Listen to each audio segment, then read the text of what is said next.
Shalom, selamat pagi saudaraku yang dikasih oleh Tuhan. Ya, puji Tuhan kalau pada saat ini kita boleh sempat untuk mendengarkan firman Tuhan. Karena ini adalah anugerah yang terbesar ketika kita bisa mendengarkan firman Tuhan. Nah, firman Tuhan pada saat ini saya beri tema, bertobatlah segera. Bertobatlah segera. Untuk melandasi perenungan atau khotbah saya pada saat ini, saya ambil dari bacaannya, saya ambil dari Wahyu 2 pasal 1 sampai 7. Wahyu 2 pasal 1 sampai 7, dan saya akan bacakan.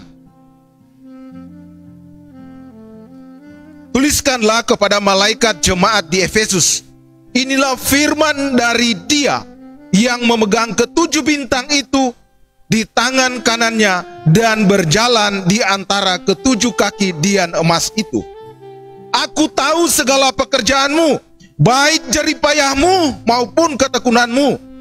Aku tahu bahwa engkau tidak dapat sabar terhadap orang-orang jahat, bahwa engkau telah mencobai mereka yang menyebut dirinya rasul, tetapi yang sebenarnya tidak demikian, bahwa engkau telah mendapati mereka pendusta, dan engkau tetap sabar dan menderita oleh karena namaku, dan engkau tidak mengenal lelah. Namun demikian aku mencela engkau karena engkau telah meninggalkan kasihmu yang mula-mula. Sebab itu ingatlah betapa dalamnya engkau telah jatuh. Bertobatlah dan lakukanlah lagi apa yang semula engkau lakukan. Jika tidak demikian, aku akan datang kepadamu dan aku akan mengambil kaki dianmu dari tempatnya, jikalau engkau tidak bertobat. Tetapi ini yang ada padamu, yaitu engkau membenci segala perbuatan pengikut-pengikut Nikolaus yang juga aku benci. Siapa yang bertelinga hendaklah ia mendengarkan apa yang dikatakan Roh kepada jemaat-jemaat. Barang siapa menang, dia akan kuberi makan dari pohon kehidupan yang ada di Taman Firdaus. Amin. Sedemikian jauh pembacaan firman Tuhan pada saat ini. Firman Tuhan berkata, berbahagialah setiap orang yang mendengarkan firman Tuhan. Nah, khotbah saya sekali lagi saya beri tema, bertobatlah segera. Saudara, tema ini saya menganggap ini adalah satu tema yang sangat penting. Mengapa tema ini sangat penting? Karena mulai dari zaman para nabi telah mengkhotbahkan bertobatlah, bertobatlah. Kemudian masuk kepada zaman para rasul. Begitu juga Yohanes Pembaptis, sebelum Tuhan Yesus melakukan pelayanan, ia katakan bertobatlah karena kerajaan Allah sudah dekat. Setelah Yohanes Pembaptis, kemudian muncul Tuhan Yesus. Di awal pelayanannya, dia juga mengatakan bertobatlah sebab kerajaan Allah sudah dekat. Sepanjang pelayanan Tuhan Yesus, ia katakan bertobatlah sebab kerajaan sudah dekat. Bukan hanya sampai di situ, ketika ia akan naik ke surga, ia juga mengatakan bertobatlah. Biarlah berita pertobatan ini disampaikan kepada semua bangsa atau seluruh bangsa, agar mereka datang untuk bertobat. Nah, saudaraku yang dikasihi oleh Tuhan, saya tahu khotbah ini mungkin tidak nyaman. Tidak semua orang senang untuk mendengar kalau dikatakan bertobatlah, seolah-olah saya dari atas ini menghakimi saudara. Tenang saudara, khotbah ini untuk saya juga, karena saya mengerti, saya tahu saya juga perlu bertobat. Nah, oleh karena itu saudara, kita sama-sama dihakimi oleh firman Tuhan ini. Berita ini sangat penting, bukan hanya untuk saudara, tetapi juga untuk saya.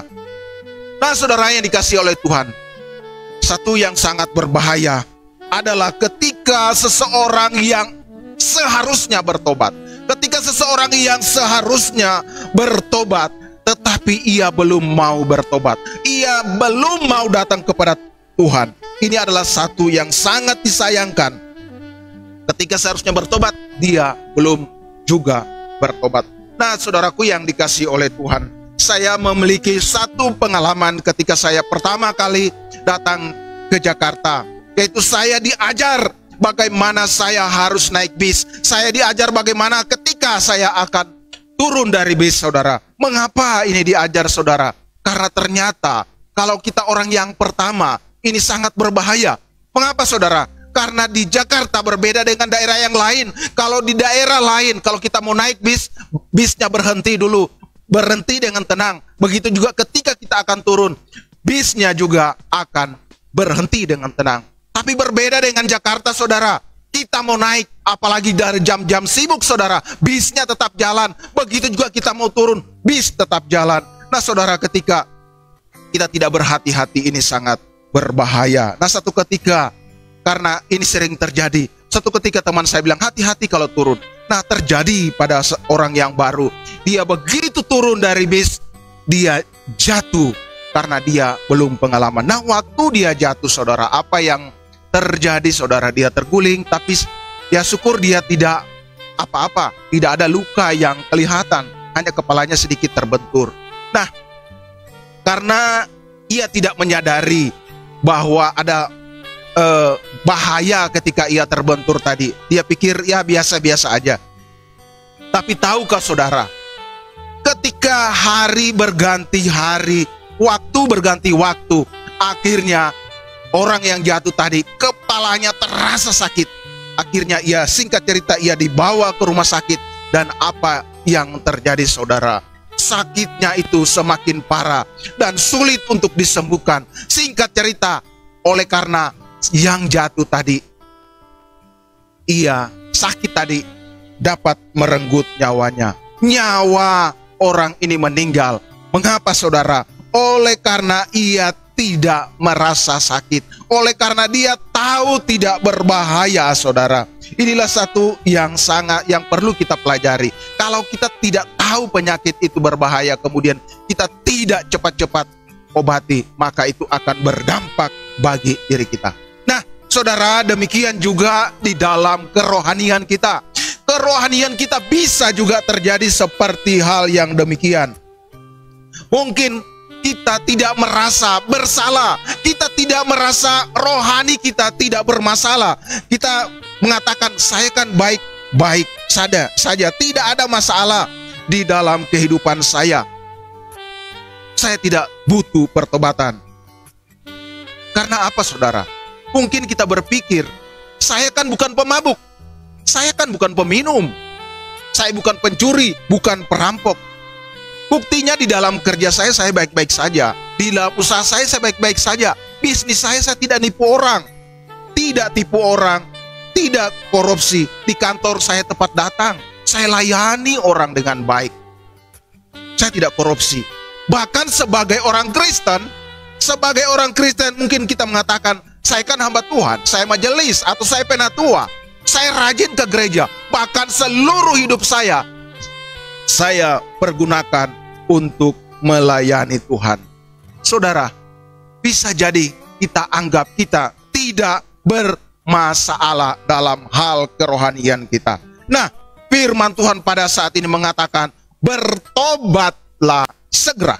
Nah, ini firman Tuhan ini disampaikan kepada jemaat di Efesus yang menurut penilaian Tuhan bahwa mereka benar-benar sungguh jauh telah meninggalkan Tuhan.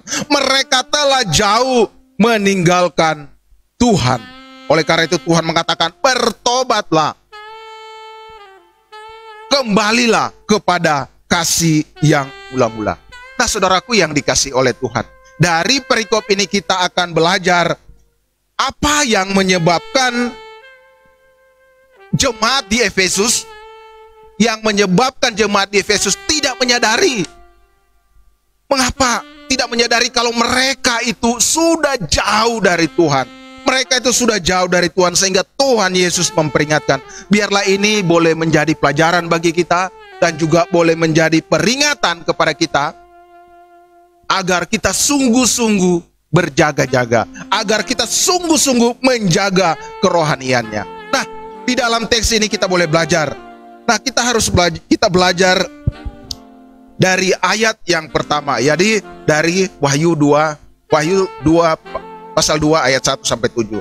Pertama dikatakan demikian, tuliskanlah kepada malaikat jemaat di Efesus, inilah firman dari Dia. Saudara, ketika orang membaca surat ini, dia tahu, mau diinformasikan kepada jemaat di Efesus bahwa siapa sesungguhnya yang menulis surat ini. Tuhan Yesus mau memperkenalkan bahwa Dialah yang menulis surat ini. Kemudian tidak hanya sampai di situ, saudara. Dia lanjut begini, inilah firman dari Dia yang memegang ketujuh bintang dan di tangan kanannya dan berjalan di antara ketujuh kaki Dia. Dia memperkenalkan dirinya bahwa Dia adalah Tuhan, Dia yang memegang ketujuh bintang itu. Saudaraku yang dikasih oleh Tuhan, kita bisa membayangkan kalau ada seorang anak, kemudian dia menggenggam sesuatu, apakah itu makanan atau mainan, saudara, itu apa yang dia genggam itu sudah berada dalam kekuasaan. Apakah anak itu akan membantingnya atau meremasnya, atau dia akan pelihara barang itu, tergantung daripada si anak itu. Nah, inilah Tuhan yang diperlihatkan atau yang Dia perkenalkan, saya yang memegang ketujuh bintang itu. Pertanyaan, siapa ketujuh bintang? Nah, ada yang mengatakan itu para hamba Tuhan, para pemimpin gereja, para penatua, dan orang-orang penting atau pemberita Injil. Nah, saya sendiri setuju, tetapi di satu sisi saya akan tambah bahwa ini adalah semua orang percaya. Tuhan memegang kita semua.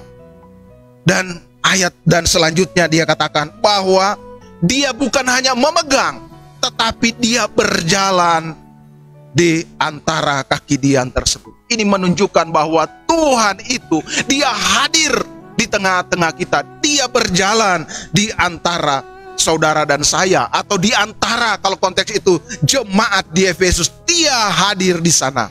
Otoritasnya ada di sana. Saudara, sehingga pada ayat yang kedua dikatakan begini, aku tahu segala pekerjaanmu. Maksudnya segala pekerjaan jemaat di Efesus. Dia tahu segalanya. Iya benar, Dia tahu. Ini membuktikan bahwa Tuhan tahu segala apa yang dikerjakan oleh jemaat di Efesus. Apa yang saudara kerjakan, tidak ada yang tersembunyi bagi Tuhan. Dia tahu. Sekarang pertanyaannya, apa yang Tuhan tahu dari jemaat di Efesus agar yang bisa kita pelajari? Ternyata yang Dia tahu bahwa jemaat di Efesus adalah jemaat yang bekerja keras dan tekun melakukan tugasnya. Mereka sangat tekun, mereka rajin, mereka adalah pelayan-pelayan yang luar biasa. Ternyata di mata Tuhan mereka dicela di mata Tuhan. Oleh karena itu, saudara-saudara, di sini kita bisa mencari jemaat saja yang gitu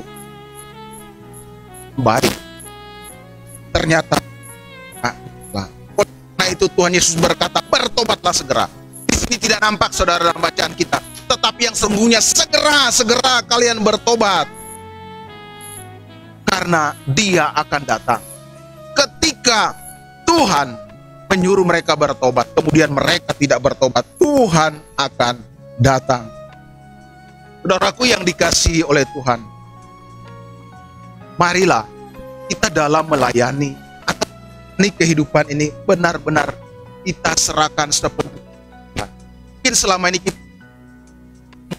telah memberi yang terbaik hanya dengan rutinitas, bukan hanya mencari nama kita atau dengan berbagai-bagai pertimbangan yang lain, tetapi yang sesungguhnya kasih kita kepada Allah tidak ada. Kasih kita kepada Allah tidak, dan kasih kita kepada manusia itu tidak ada. Mungkin juga kita sudah merasa hebat, orang lain sudah melakukan pelayanan, sudah menjatuhkan. Saudara, ini juga saya bisa rohani, saudara. Saya bisa menutupi, tapi Tuhan menutupi, saudara. Di dalam kemenangan, ku tahu Engkau selalu bersamaku. Sedalam hatiku, Kau pun tahu, dan kasih-Mu tak jauh dalam jiwa. Ternyata jemaat ini mereka yang dikasih, mereka juga butuh pertobatan. Nah, ada banyak orang yang datang kepada Tuhan kalau ia sudah sakit, kalau ada masalah yang berat, kalau mungkin ia dalam penghukuman. Nah, mereka datang kepada Tuhan nanti ketika ia sakit. Atau pernah juga saya mengatakan, Tuhan mendekat, ini sering terjadi. Tetapi ketika terjadi masalah, barulah ia datang menangis, mungkin bersujud di hadapan Tuhan.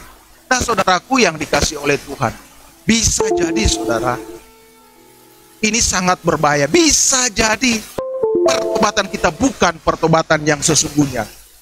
Mengapa, saudara? Karena masalah, karena dia pengen dekat, saya membutuhkan Tuhan dalam hidup, karena Allah mengganggu. Bisa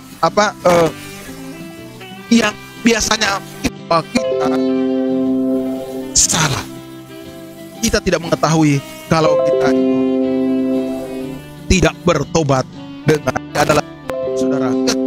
Saudara benar-benar meninggalkan upat lama saudara, bukan stop di meninggal lama, saudara berbalik kepada Tuhan, sepenuhnya hidup kepada Tuhan. Nah, saudaraku dikasih oleh Tuhan, marilah Tuhan, marilah bertobat.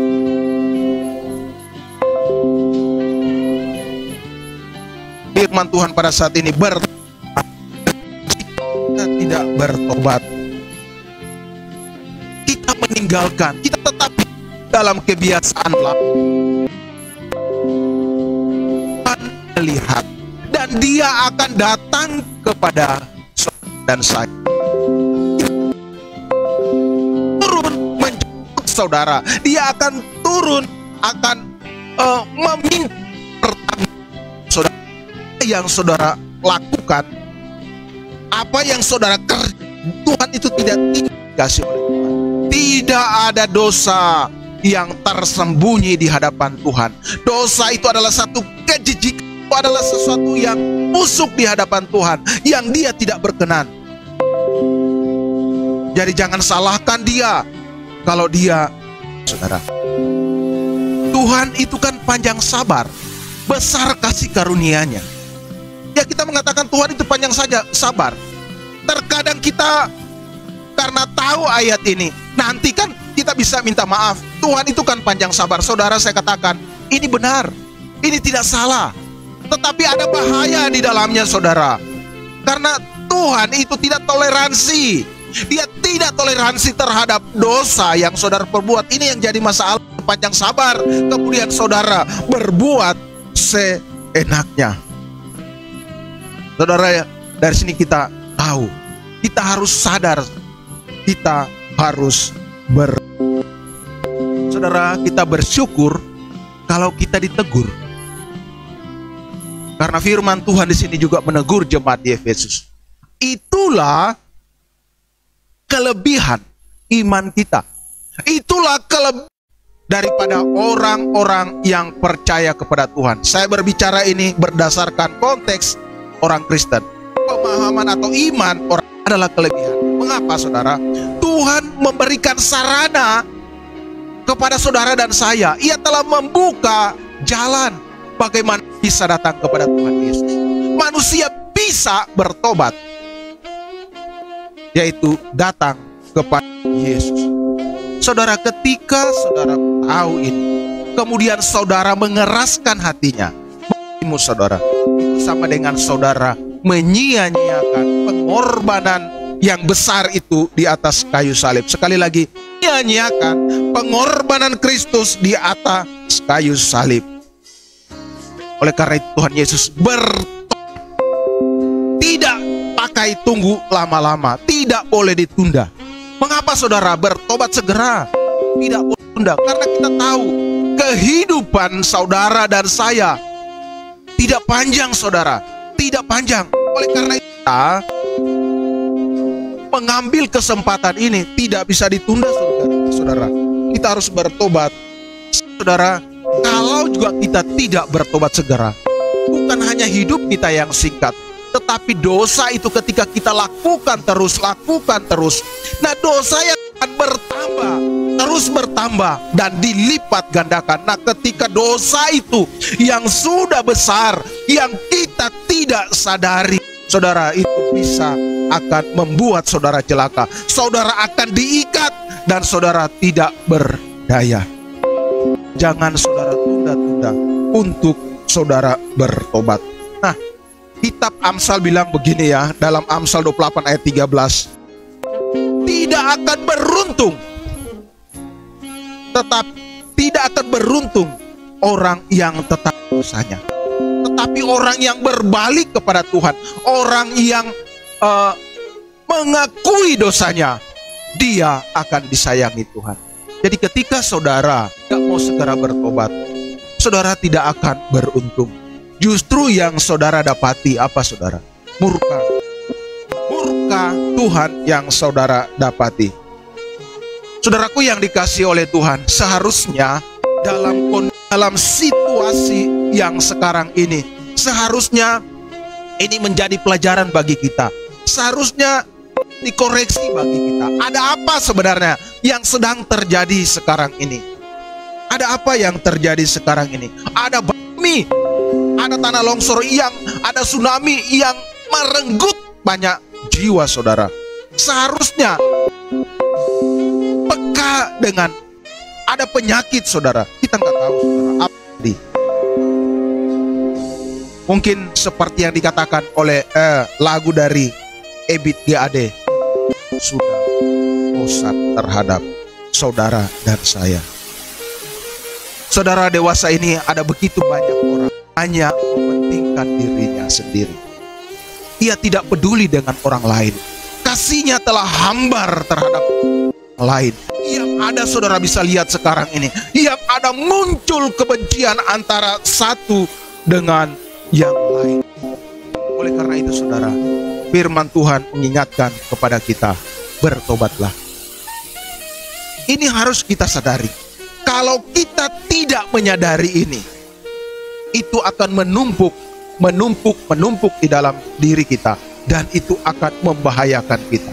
Bahaya kalau kita tidak menyadari akan hal ini.